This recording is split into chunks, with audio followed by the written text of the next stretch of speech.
Bonjour, aujourd'hui je vais vous montrer comment mettre en place un nouveau domaine Active Directory. Pour ce faire, j'utilise un contrôleur Hyper-V avec une machine virtuelle en Windows 2012 que j'ai monté précédemment, voir les tutos précédents. Donc je lance la machine qui n'est pas dans un domaine justement. Alors pour vérifier que la machine n'est pas contrôleur de domaine ni dans un domaine, je lance le gestionnaire de serveur et je vois qu'effectivement je suis dans un workgroup. À la fin de l'opération, nous serons dans un nouveau domaine. Alors, il y a deux choses à vérifier. La première chose est le nom de la machine, parce qu'après c'est un petit peu plus compliqué pour changer le nom de l'ordinateur. Voilà, là c'est un nom qui correspond à ce que je veux. La deuxième chose est de vérifier que vous avez bien une adresse IP fixe. Donc on vérifie rapidement.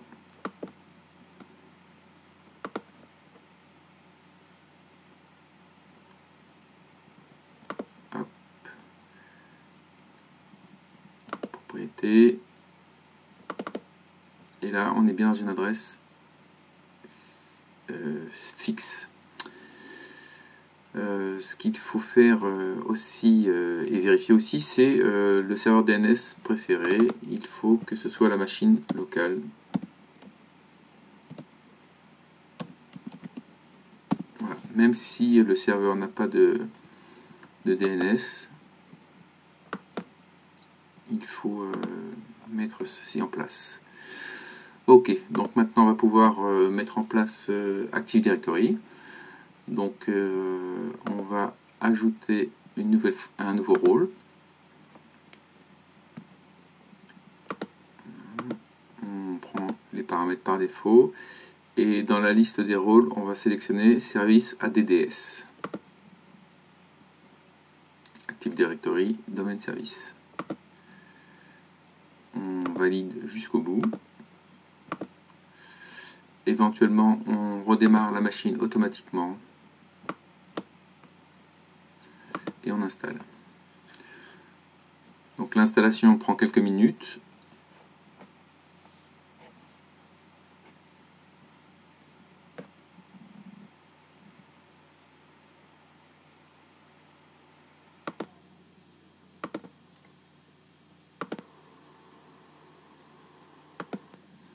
Voilà, donc l'installation est allée jusqu'au bout. On peut fermer la fenêtre. Et nous avons un point d'exclamation qui indique que nous avons des opérations à faire suite à l'installation du paramétrage, tout simplement. Donc on va cliquer sur promouvoir ce serveur en tant que contrôleur de domaine, puisque c'est le but. Alors, nous avons plusieurs choix. Ce que nous voulons, nous, c'est créer une nouvelle forêt, un nouveau domaine dans une forêt qui n'existe pas. Donc on va sélectionner ajouter une nouvelle forêt.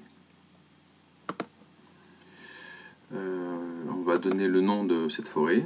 Donc on va l'appeler A', qui est le nom que j'ai choisi. Suivant. Pardon. Il faut absolument que le nom soit suivi de son suffixe. Point. Et on va le mettre en minuscule. Point local. Voilà, il faut donner un nom de suffixe absolument. Voilà.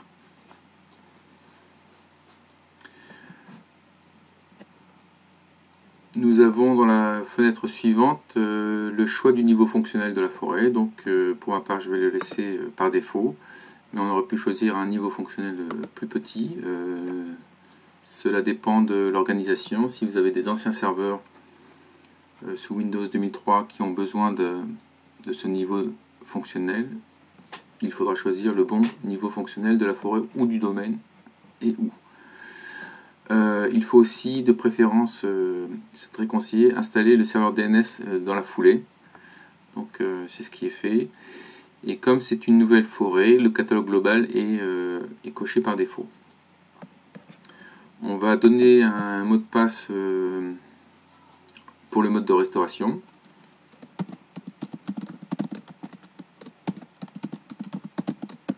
Ce mot de passe permet, lorsque l'on rétrograde le contrôleur, de retrouver la machine telle qu'elle était auparavant la promotion.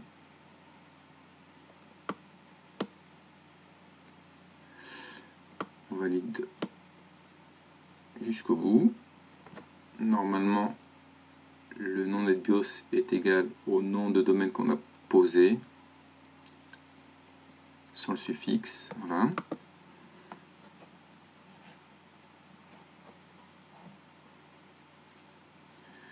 On laisse ou pas les chemins par défaut pour les dossiers système du domaine.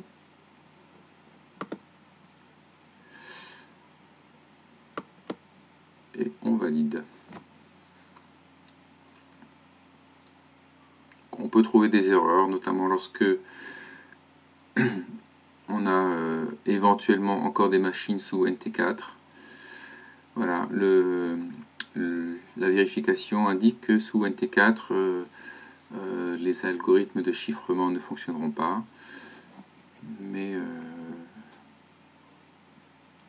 on n'en a pas besoin. Donc on installe les paramètres. L'opération dure quelques minutes.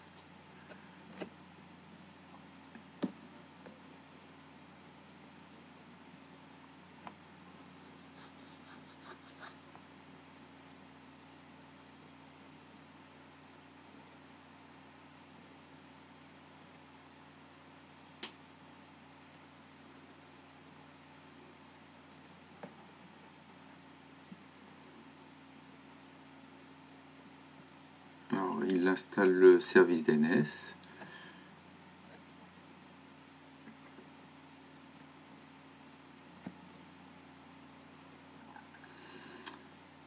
Voilà, et le domaine est en cours d'installation.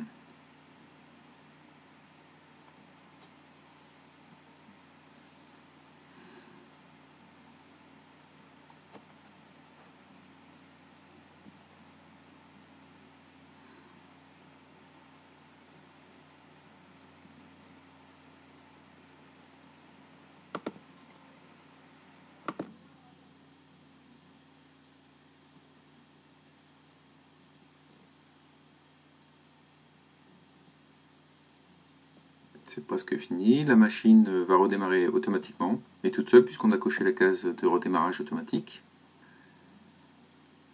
Voilà. Donc on laisse faire les choses.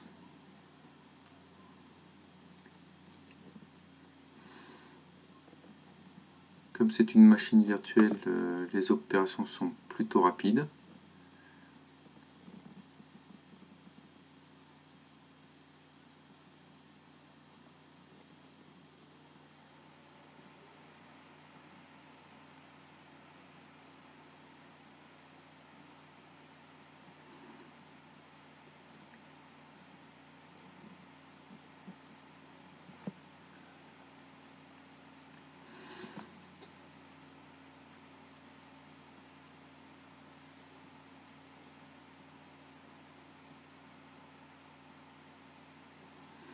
Alors, sous Hyper-V, on peut construire des infrastructures complètes.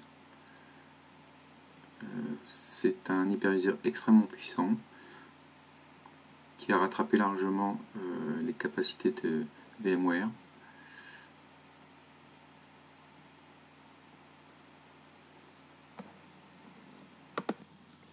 Voilà, donc Active Directory est bien installé sur le poste. On va ouvrir une session pour vérifier tout ça.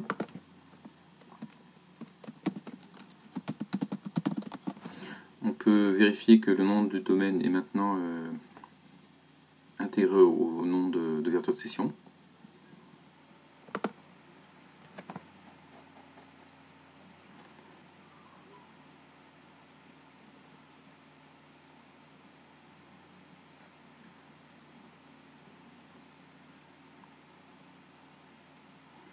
Voilà. On va ouvrir le gestionnaire de serveur.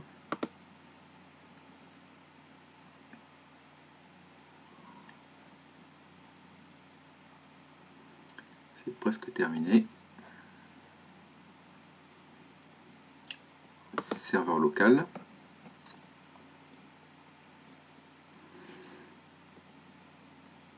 Donc le nom de l'ordinateur c'est toujours EX1, domaine A'.local.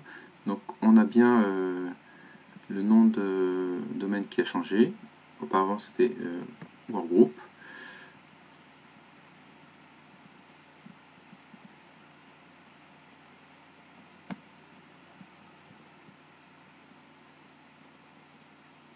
Et en prime nous avons DNS qui est installé. Voilà, DNS. Donc c'est pauvre, il n'y a pas grand chose. De recherche directe, on a simplement la machine locale. Voilà. Donc le serveur DNS est bien installé.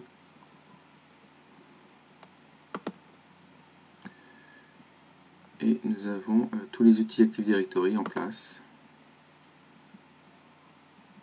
Voilà, domaine et approbation, utilisateur et ordinateur Active Directory, voilà, site et service Active Directory. Donc nous avons bien Active Directory installé sur le poste, sur le serveur, et tout est fonctionnel. Voilà, je vous remercie.